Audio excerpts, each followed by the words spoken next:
चलिए रुक करेंगे अगली बड़ी खबर की ओर। नोहो हिंसा के विरोध में आज बजरंग दल का विरोध प्रदर्शन है। बजरंग दल ने देशव्यापी प्रदर्शन का ऐलान किया है। दिल्ली समेत देश भर में प्रदर्शन करेगा बजरंग दल और वीएचपी की तरफ से भी प्रदर्शन किया जाना है। नोहो हिंसा के बाद हरियाणा में कई जगहों तक इसकी आग फैली है। गुरुग्राम और पलवल तक भी नोहो हिंसा की आग की चपेट देखने को मिली और आज इसी के विरोध में विरोध प्रदर्शन बजरंग दल का और वीएचपी का देश भर में अलग अलग जगहों पर इसी तरह से विरोध प्रदर्शन जो है वो किए जाएंगे बजरंग दल की तरफ से, वीएचपी की तरफ से।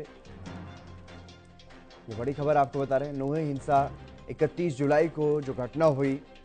उस घटना में एक शोभा यात्रा पर बड़ी संख्या में उपद्रवियों ने पथराव किया, फायरिंग भी वहां पर हुई, पुलिस को भी निशाना बनाया गया और आज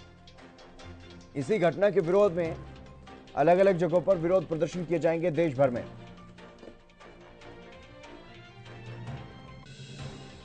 नूह में जो हुआ उस घटना के विरोध में आज देश भर में विरोध प्रदर्शन वीएचपी और बजरंग दल की तरफ से।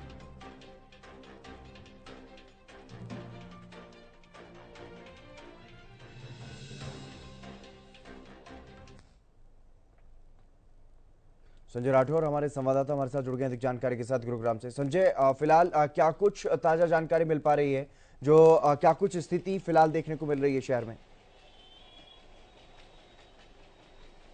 जी बिल्कुल, लेकिन मैं आपको बताना चाहूँगा, गुरुग्राम की मैं बात करूँ तो नूह हिंसा के बाद जो हालात हैं वो सामान्य बने हुए हैं। इस समय मौजूद हूँ राजीव चौक पर, जहाँ 31 तारीख को नूह में हुई हिंसा के बाद बजरंग दल और विश्व हिंदू परिषद के कार्यकर्ताओं ने यहीं पर जो राजीव चौक है इसको जाम किया था और साथ ही साथ जो है रोष वो व्यक्त किया था। और जिस तरीके से हालातों की बात करूं तो अभी सामान्य बने हुए हैं। और दूसरी तरफ मैं आपको बता दूं, ट्रैफिक पुलिस के और इमरजेंसी सर्विस जो व्हीकल है वो भी यहाँ पर यानी कि राजगीर चौक पर लाके खड़ा किया गया है, क्योंकि जिस तरीके से बजरंग दल और विश्व हिंदू परिषद ने देश भर के अंदर आज प्रदर्शन करने की बात कही है, तो उसी के चलते एहतियातन तौर पर इमरजेंसी सर्विस जो व्हीकल है वो ट्रैफिक पुलिस गुरुग्राम की तरफ से यहाँ लाया गया और दूसरी तरफ टो करने वाली जो गाड़ी है वो यहाँ खड़ी की गई है कि यदि हालात बिगड़ते हैं तो उन पर नियंत्रण करने के लिए तमाम जो व्यवस्थाएं हैं वो ट्रैफिक पुलिस के द्वारा भी की गई है और एक एम्बुलेंस भी यहाँ खड़ी की गई है। तो ऐसे में कहीं ना कहीं जिस तरीके से जिला प्रशासन लगातार लोगों से अपील कर रहा है कि वो शांति बनाए रखें और इसी के चलते कहीं ना कहीं अब एहतियातन तौर पर तमाम जो चीजें हैं वो दुरुस्त की जा रही है। और ऐसे में कहीं ना कहीं अभी की बात करें तो अब से पहले ही लगातार वो चाहे गुरुग्राम के सदर बाजार के करीब जो मस्जिद है वहां पर भी जो पुलिस फोर्स है वो तैनात कर दी गई है। और दूसरी तरफ ये व्हीकल, आप इससे अंदाजा लगाया जा सकता है कि किस तरीके के जो इंतजाम है वो पहले से ही वो तैयारी में है जिला प्रशासन। यदि बजरंग दल या विश्व हिंदू परिषद के जो कार्यकर्ता हैं वो प्रदर्शन करते हैं तो उनके लिए वो पूरी तरीके से धरातल पर तैयार हैं। हालांकि अभी तक के हालातों की बात करें तो हालात जो है वो सामान्य बने हैं और इसी के चलते कहीं ना कहीं अब जिला उपायुक्त भी लगातार लोगों से अपील कर रहे हैं। तो वहीं पर उन्होंने साफ तौर पर यह भी कहा है कि कोई भी असामाजिक तत्व यदि कोई किसी प्रकार की हिंसा करता है तो उसके खिलाफ कानूनी कार्रवाई की जाएगी। और साथ ही साथ अभी तक हम बात करें बादशाहपुर सेक्टर 67 या सेक्टर 70A की बात करें, वहां जिन लोगों ने हिंसा की थी उनके खिलाफ मामला दर्ज कर लिया गया और साथ ही साथ हालांकि अभी अज्ञात जो लोग हैं उनके खिलाफ मामला दर्ज किया गया और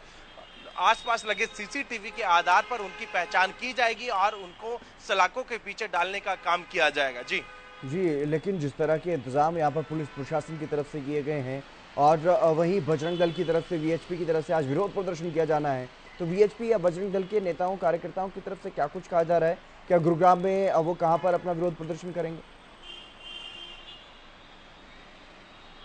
जी बिल्कुल, जिस तरीके से हम बात करें विश्व हिंदू परिषद या बजरंग दल के जो राष्ट्रीय प्रवक्ता हैं उन्होंने जिस तरीके से आज देशव्यापी जो प्रदर्शन करने की बात कही है, विरोध प्रदर्शन करने की बात कही है, लेकिन अभी गुरुग्राम की मैं बात करूं तो अभी तक ना ही बजरंग दल ना ही विश्व हिंदू परिषद का कोई भी कार्यकर्ता सामने आए, ना ही उन्होंने अभी कोई इसी तरीके की कोई जगह है वो चयनित की है कि वो कहाँ इकट्ठा होकर जो विरोध प्रदर्शन है वो करेंगे। लेकिन लगातार गुरुग्राम पुलिस की टीम वो कार्यरत है और कहीं ना कहीं धरातल पर काम करती नजर आ रही है कि किसी भी प्रकार की कोई अप्रिय घटना न हो। और जिस तरीके से मैं बात करूं 5 जिलों के अंदर धारा 144 जो है वो लगाई गई है और ऐसे में कहीं ना कहीं 2 से अधिक कहीं भी जो व्यक्ति इकट्ठा होगा तो उसके खिलाफ भी कानूनी कार्रवाई की जा सकती है। तो ऐसे में कहीं ना कहीं अभी तक ना ही तो बजरंग दल के जो कार्यकर्ता है, ना ही विश्व हिंदू परिषद या फिर हिंदू संगठनों की मैं बात करूं तो वो अभी तक उनकी तरफ से कोई सूचना नहीं है कि गुरुग्राम के कौन से स्थान पर वो अपना जो विरोध प्रदर्शन है वो करेंगे। जी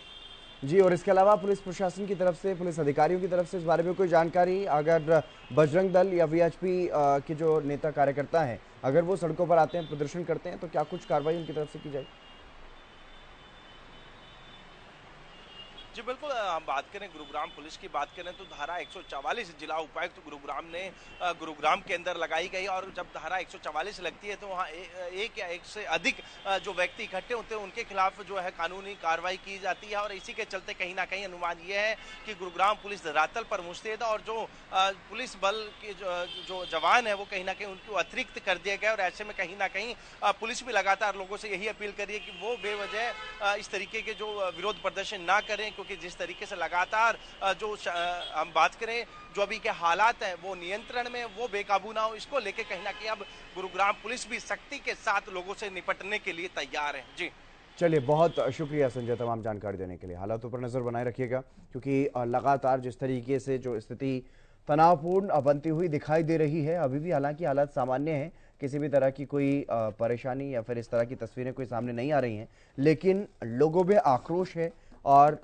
वीएचपी और बजरंग दल की तरफ से जो कॉल दी गई है, जिस तरीके की बात आज कही गई है देशव्यापी आंदोलन और प्रदर्शन की, तो उसको देखते हुए पुलिस प्रशासन भी पहले से ही अलर्ट है।